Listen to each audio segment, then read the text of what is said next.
el tiempo de purificación de una persona sometida a una contaminación ritual es de 7 días.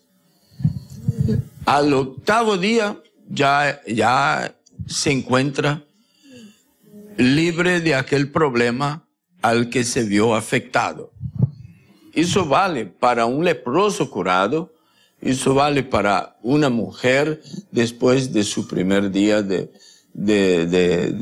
regla, y eso vale para un sacerdote. Nosotros hemos visto mucho aquí durante estas últimas parashot, y estudiando el libro de Vaikra, que es un libro, una Torá para el sacerdote. El sacerdote solo puede contaminarse si fuere por un pariente cercano. Inclusive la Torá dice que, o sea, si muere un sobrino, un primo, un cuñado, una cuñada, una persona, un pariente lejano, él estaba prohibido de participar de los funerales porque no podía contaminarse. Es decir, que cuando una persona, según la interpretación rabínica, cuando una persona se pone debajo de un techo con un cadáver, entonces él se ve contaminado por aquello, ¿no? Aunque él pusiera la mano o diera la mano a una persona que estuviera manoseando un muerto. No sé si usted sabía, cuando muere un judío, ¿no? El cadáver es bañado, es rasurado, es ungido y es envuelto en una sábana blanca, un mantel blanco. Y a veces usan inclusive el talit, si es un talit grande, y cortan los tzitziot, porque ya no tiene sentido. El tzitzi es el mandamiento, y el mandamiento, esa persona ya murió, ya no va a ver estos tzitziot, no va a causarle el sentido de responsabilidad para con las mitzvot. Entonces no tiene más sentido, ya les cortan, le envuelven, y así es llevado a la sepultura. Alguien tiene que hacer todo ese proceso, pero un sacerdote no podía estar involucrado en esto, a menos que fuese su esposa, su padre, su madre, su hijo, su hija, y una hija que no haya sido casada, una hija que todavía está en la casa esperando la oportunidad para casarse.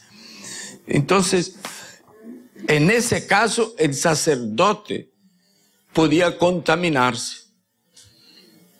Y se contaminó el sacerdote. ¿Qué pasa? Va a pasar 7 días fuera de su oficio, porque son 7 días que toma el proceso de la purificación. Eso nos ayuda a entender por qué una mujer casada se aparta de su marido durante 7 días. Porque solo al 8º día ella es reintegrada a su actividad con su esposo. ¿Por qué? Porque es el tiempo que toma el proceso de la purificación.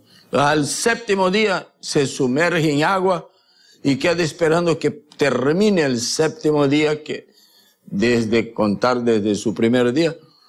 Y eso pasaba también con los leprosos que fueran sanados. Por ejemplo, Yeshua sanó a 10 leprosos de una sola. ¿Y qué le dice a los leprosos? Ve y muéstrense a los sacerdotes. Entonces ellos iban donde los sacerdotes y tenían que mostrarse y decir, vean, nosotros éramos leprosos, pero nosotros ya fuimos curados de la lepra. Entonces, los sacerdotes tenían que empezar en aquel día un proceso que iba a tomar 7 días para que ellos fueran reintegrados a la sociedad. Entonces, este versículo nos aclara el entendimiento del proceso de purificación ritual de una mujer, de un ex leproso y aún de un sacerdote que se viera en situación que se murió un hermano, o sea, un hijo, una esposa, una hija, ¿no? El padre o la madre, él se contaminaría involucrándose con muertos. Bueno, como ya fue dicho aquí, nosotros no somos ni de la familia del Sadoc, ni de la familia de los Kohanim, pero somos un reino de sacerdotes. ¿Qué quiere decir con esto? Que a nosotros no se nos permite involucrarnos en las cosas de los muertos, porque estas cosas nos produce contaminación. Entonces, cuando haya una festividad o una celebración de muertos, hagamos lo que dijo Yeshua: deja que los muertos sepulten trate con sus propios muertos, deja que ellos atiendan sus propios muertos, tú ven y sígueme. Imagínense que alguien dijo a Yeshua: déjame primero sepultar a mi padre para que yo vaya. Y Yeshua dijo: deja a los muertos tratar con los suyos. O sea, hay gente muerta espiritualmente, hay gente muerta físicamente, y aquel que quiere servir a Hashem tiene que apartarse de sus compromisos que tienen que ver con muertos para no ver comprometida su santidad, para no ver comprometida su kedushá, ¿no?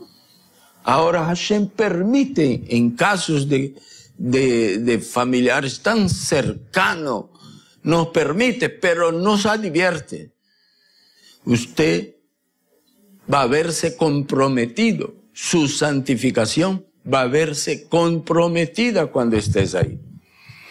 Y en casos que nosotros hemos atendido a nuestra familia por causa de situaciones en que fue necesaria nuestra presencia, usted y yo sabemos perfectamente que bueno fuera no haber ido, ¿no es así?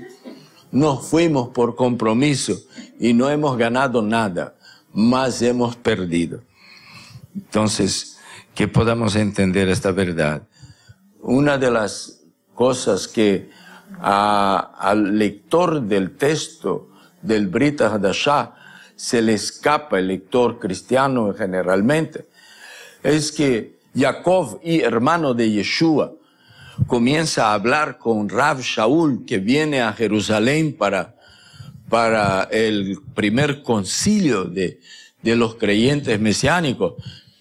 Él dice: ya ves, hermano, la multitud de gente que ha creído en Yeshua, y ellos son celosos, todos celosos de la Torá.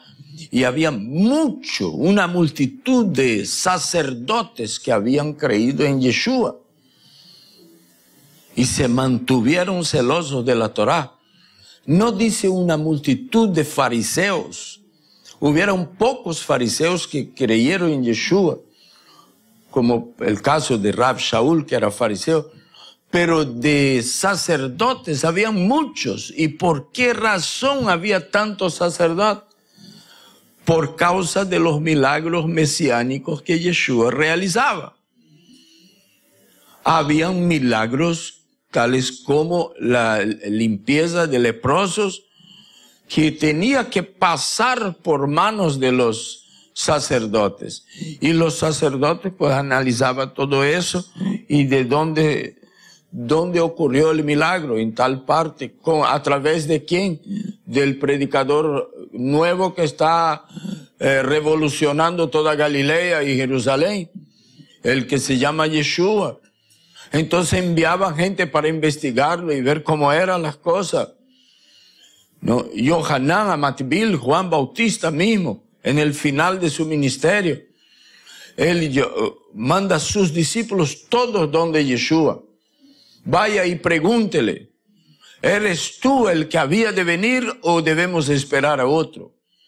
Y los discípulos de Juan van donde Yeshua y hace la pregunta, y Yeshua dice: traiga a los cojos, paralíticos, ciegos, todos, enfermos, muertos y leprosos. Y comienza a hacer milagros mesiánicos. Y con esto responde la pregunta de Yohanan. Ahora le dice a los discípulos, vaya y cuéntele a Yohanan lo que ustedes han visto y oído. O sea, en otras palabras, estos milagros autentican el ministerio mesiánico, el carácter, perfil mesiánico de Yeshua. Entonces ellos ya sabían lo que tenía que decir, porque ellos sabían lo que estaba esperando. Pues bien, estos procesos de purificación coinciden en estas tres clases de personas. A veces mujeres pueden pensar así, ¿y por qué se acentúa tanto ese asunto contra nosotros o hacia nosotros, nosotras? Pues no solo sobre las mujeres, sobre los leprosos y sobre los sacerdotes. Era el mismo procedimiento. Ellos duraban 7 días el procedimiento para ser completamente purificados ritualmente. Era tan serio para los sacerdotes que hay un versículo en la Torá que dice que solo por una buena mujer, o sea, si él tuviera una mala esposa, él no era obligado a ir en el funeral.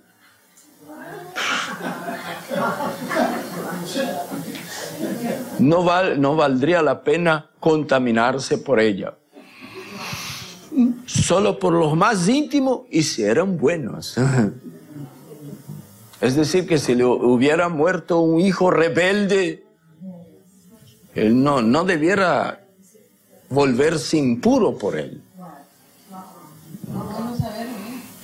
Entonces, o sea que nosotros, antes de tomar decisiones, de atender situaciones de nuestra familia, debemos pensar si eso va a contribuir para nuestra santificación, si eso no va a traer perjuicio para nuestra Kedushá. Y es natural, nuestros familiares se casan, ¿no es así? Hacen sus rituales en otras religiones y uno debe pensar si vale la pena ir o no. Imagínese usted dentro de un templo pagano para acompañar a un primo que se está casando. No vale la pena impurificarse. Vea otra manera para solidarizarse con él. No necesariamente tienes que ir a su templo pagano, ¿no es así? No necesariamente tienes que dejar de atender una convocación santa como una festividad de un Shabbat para ir a la boda de mi cuñado. Soy un sacerdocio real, somos siervos de Hashem, también nosotros somos sacerdotes. Y no nos conviene. Eso no nos excluiría definitivamente, pero comprometería a esa Kedushá que reposa sobre nosotros, que requiere un estado de purificación. Verse enredado en cosas de qué sé yo, de discoteca, de baile mundano, porque es el cumpleaños del primo, del hermano. Déjalo hacer allá, manda tu regalo y se acabó. Y no te involucres en lo que es. Imagínense, tenemos un Dios celoso que ha confiado en nuestras manos una kavod gadol, un honor grande. Nos ha puesto como sacerdocio real, nación santa, pueblo adquirido, para que anunciemos algo bueno. Y de repente nosotros por compromiso social dejamos hasta Hashem aquí esperándonos el Shabbat y nos vamos ay, ¿sabes qué? Es el cumpleaños de mi primo hermano. Ay, hermano, tu primo hermano no se merece que tú dejes a Hashem aquí esperándote en Shabbat. Ser sacerdote es un compromiso muy serio, ¿no? Compromiso muy serio. Hashem nos bendiga.